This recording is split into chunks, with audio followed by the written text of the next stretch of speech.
Sarah, Brent, the $1.8 million in federal funding is going to Collins Aerospace, a company with 3 Connecticut locations that supplies technology and parts for commercial aircraft.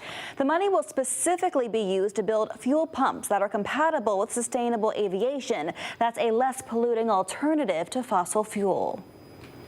We need to ensure that aviation can be done in a sustainable manner.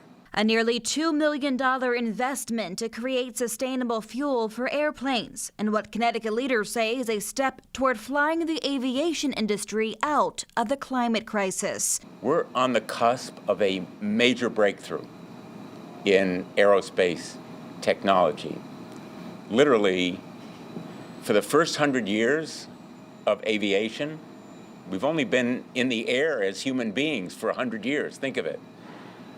We've always used fossil fuel. Senators Blumenthal and Murphy joined RTX and Collins Aerospace officials in Windsor Locks Wednesday to announce the federal grant that they say will help drive development for new aviation systems that use energy sources like food and yard waste instead of fossil fuel. That includes these fuel pumps designed for sustainable airplanes like the Airbus A320, built with Pratt & Whitney engines in East Hartford.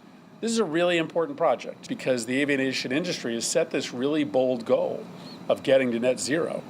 That's hard to do, but the only way that you get there is by projects like this that are both reducing the carbon emissions and climate impact of aviation, but also having downstream positive impacts by taking biomass out of the waste processing stream. The Biden administration set a goal for the aviation industry to produce 3 billion gallons of sustainable aviation fuel by 2030, a goal that, if met, experts say would reduce jet carbon emissions by 20%. To the everyday American, it will make a huge difference that planes that take them as passengers are emitting less, because airplanes are a major source of climate change.